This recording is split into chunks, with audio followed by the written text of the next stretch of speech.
The extrusion process begins with a fully automatic billet loading system, which ensures seamless handling of billets with lengths ranging from 300 to 800 millimeters and a diameter of 240 millimeters.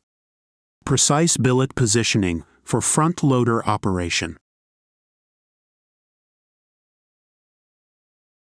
The press employs direct extrusion, a widely used method for producing solid and hollow profiles.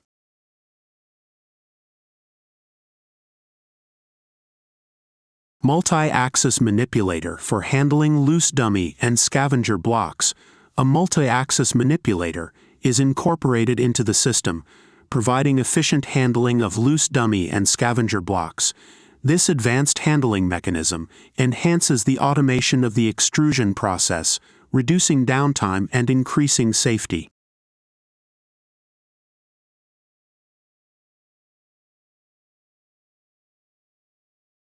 Control panel with Pico's visual display system.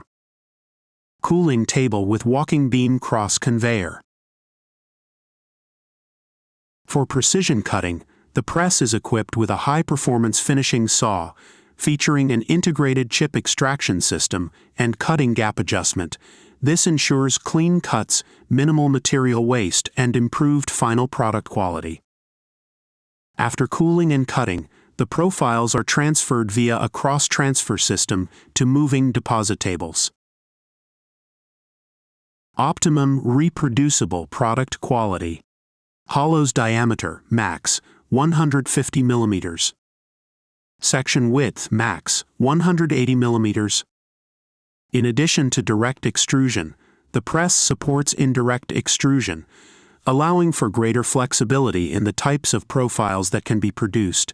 Indirect extrusion involves keeping the billet stationary while the die moves, resulting in reduced friction and improved material flow.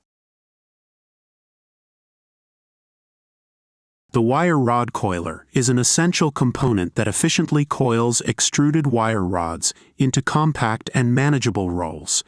It ensures uniform coiling, minimizes material stress, and optimizes storage and transportation.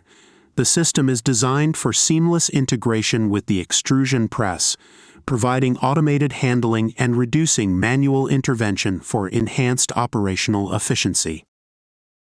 Fully automatic cleaning process to maintain efficiency and prolong machine lifespan. The extrusion press includes a fully automatic cleaning process. This feature ensures the removal of residual materials, preventing contamination and ensuring consistent product quality.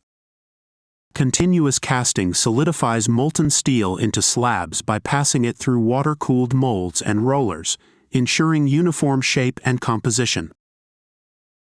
A slab is a semi-finished steel product, cast in rectangular shape, used for rolling into plates, sheets, or coils. In the strip line, steel slabs are reheated to 1,330 degrees Celsius in a furnace, ensuring optimal plasticity before rolling. This high temperature allows precise thickness reduction, improving mechanical properties and surface quality.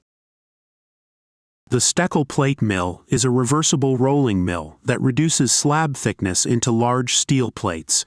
Its flexibility allows efficient production of various plate sizes, ensuring consistent quality and surface finish.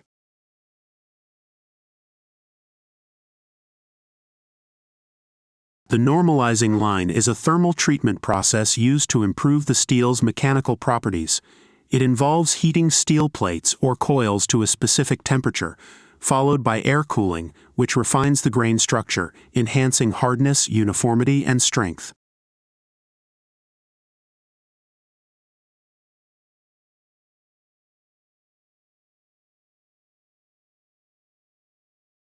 Hot rolled coil is steel rolled at high temperatures for flexibility.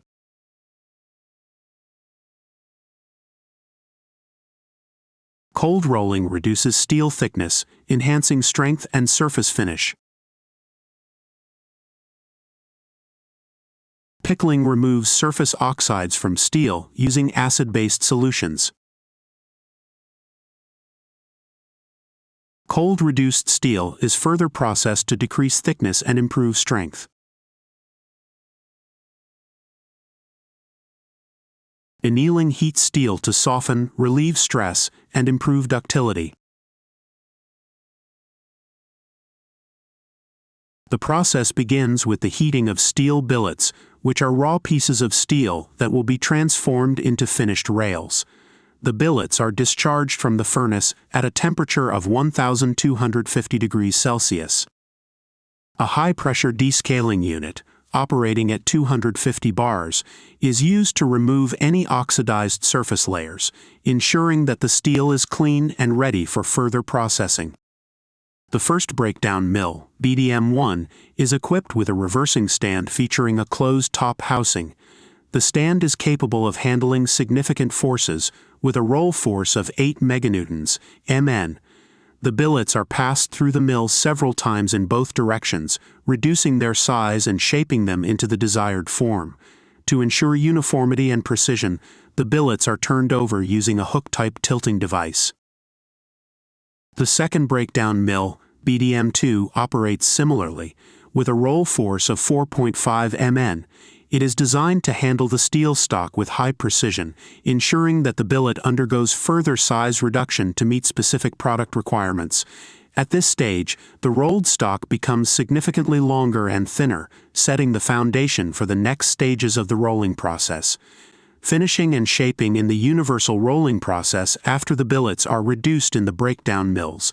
They are sent to the finishing section, where the shaping and refining processes take place. The core technology employed here is the universal rolling process. In this process, the rails are formed using multiple passes through universal and edging stands. A key feature of the universal rolling process is its ability to produce high-quality rail profiles with minimal roll wear and close tolerances. The rolling process is performed with the use of compact cartridge stands, CCS, which provide high rigidity and precision. The CCS stands consist of both universal and edging stands, allowing for the production of various rail profiles, including high-speed rails and beams. The system also includes a hydraulic adjustment system and automatic gauge control, AGC, which ensure that the rails are formed to precise dimensional tolerances. In the finishing stages, the rails pass through several passes to refine their shape, including the application of the X-age method, which is used to create beams and other specialized sections. The design of the stand allows for precise control of the dimensions and shape of the rail, which is particularly important for the stringent requirements of high-speed rail systems. Once the rails are shaped, they must be cooled and straightened to meet the exacting standards required for their use in rail networks. The cooled rails are conveyed to a walking beam cooling bed, where they are carefully cooled to a temperature of 60 degrees Celsius. During this cooling process, the rails are also cambered to minimize internal stresses and ensure straightness. A manipulator turns the rails upright before they enter the straightening machines. The straightening process is performed using a combination of horizontal and vertical straightening machines. These machines use individually driven straightening rollers to ensure that each rail achieves the required straightness, eliminating any warping that may have occurred during the rolling process. After straightening, the rails undergo final quality assurance checks. Each rail is stamped with a unique identification number, which allows the entire production process to be traced for quality control. This ensures that every rail can be tracked from production to installation, providing complete transparency in the manufacturing process. The process of unrolling the tank bottom is a crucial first step in the installation of a vertical ground storage tank, RVs 250 m3. This task typically occurs early on the first day of installation, right after the construction site has been prepared and the necessary materials have been unloaded. The tank bottom is manufactured in large rolls, a method that makes transportation and handling easier, particularly when dealing with large metal sheets required for the tank's foundation. Upon arrival at the site, the rolled metal sheets are carefully unrolled and positioned onto the prepared foundation or surface area. The bottom sheet is typically made from steel or another durable metal material, ensuring both the structural integrity of the tank and its ability to withstand internal pressure and external environmental factors. The metal roll is rolled out across the designated area, and once it has been fully unrolled, it is aligned precisely with the tank's design specifications. After unrolling, the tank bottom is inspected to ensure there are no damages, such as kinks or imperfections that might compromise its functionality. The installation of the tank bottom into the design position involves carefully positioning the unrolled metal sheet onto the prepared foundation. Using cranes or specialized equipment, the sheet is aligned according to the tank's design specifications. Once properly positioned, the tank bottom is secured to ensure it is stable and accurately aligned with the structure's intended layout, ready for welding and further assembly.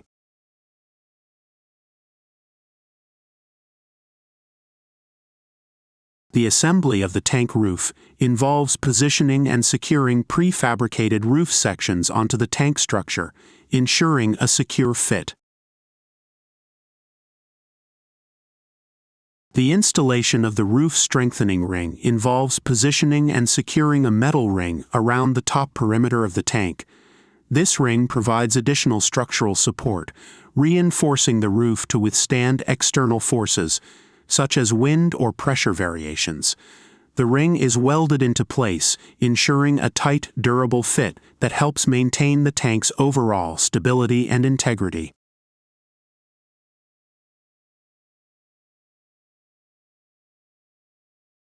The installation of the tank wall guides is a critical step in ensuring the proper alignment and support for the tank's vertical walls. These guides are metal tracks or frameworks placed along the circumference of the tank's base, which help to keep the walls straight and secure during assembly. The guides are carefully positioned and welded into place, ensuring that the tank's walls will be consistently aligned as they are erected and assembled. The installation of the first tank wall involves lifting and positioning the prefabricated metal panels around the tank's base. Using cranes, the panels are carefully aligned with the wall guides to ensure proper placement. Once positioned, the wall is welded into place, creating a solid foundation for the tank structure.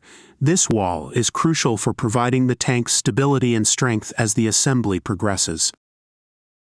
The weight of the first tank wall is a substantial 6 tons, highlighting the scale and strength of the structure being assembled. This heavy weight is due to the use of thick, durable steel panels that provide the necessary strength to withstand the internal pressure and external forces acting on the tank once it's in use.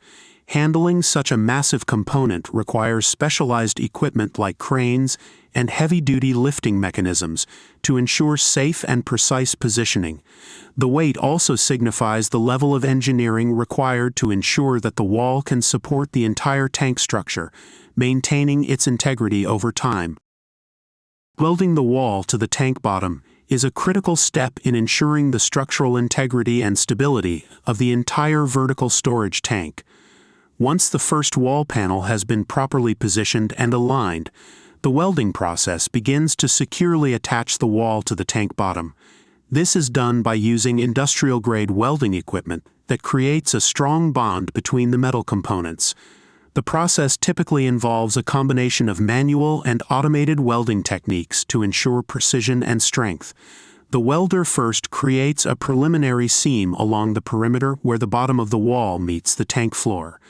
This initial seam provides a secure attachment and stabilizes the wall as the rest of the structure is built.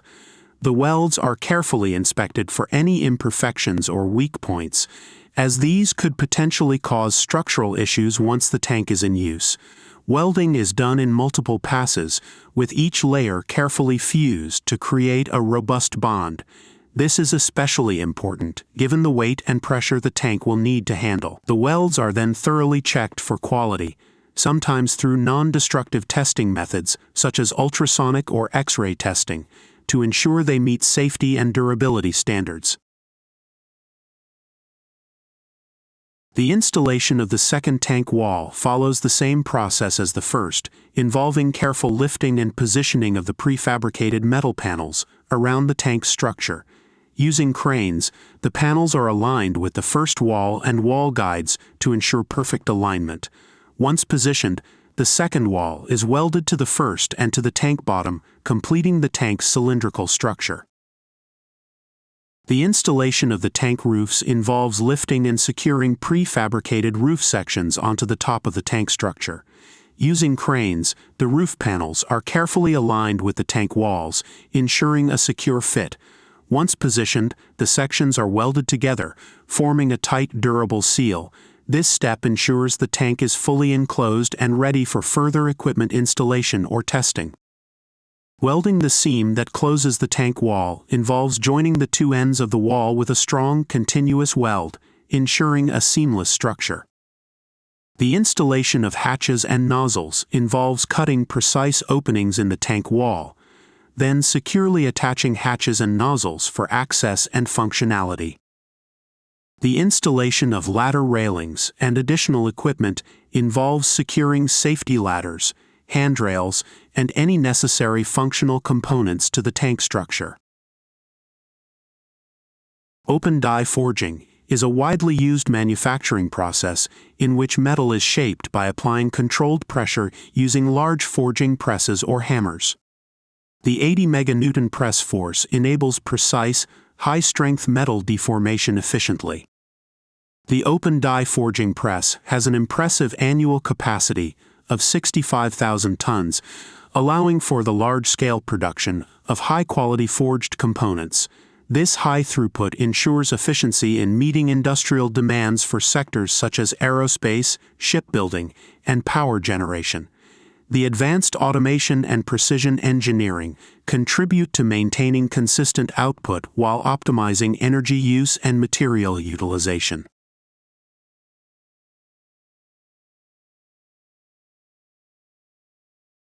Unlike other types of forging, open die forging involves metal that is not confined between two rigid dies, but instead is deformed by compressive forces in an open space. This process allows for the production of large, complex parts with high precision and quality, making it essential in industries like aerospace, shipbuilding, heavy machinery, and power generation.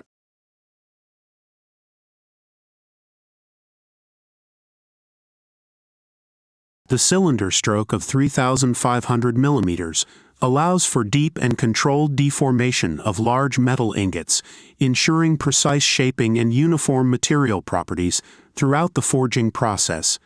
This long stroke length enhances the press's ability to accommodate a wide range of workpiece sizes, making it ideal for producing high-strength components used in demanding industries such as aerospace, shipbuilding, and heavy machinery manufacturing. The extended stroke contributes to efficiency, accuracy, and superior final product quality.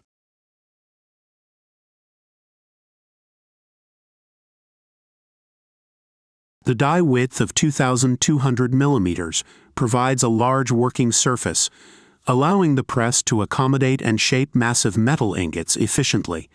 This wide die enhances stability during forging, ensuring even force distribution and precise deformation.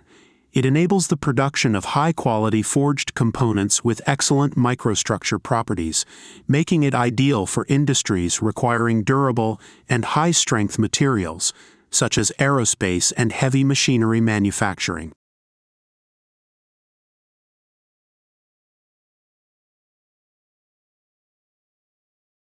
A key characteristic of open die forging is its ability to handle large metal ingots, which are often heated to high temperatures before being worked on by the forging press. As described in the document, ingots weighing around 30 metric tons and heated to temperatures of approximately 1,250 degrees Celsius are often used in this process.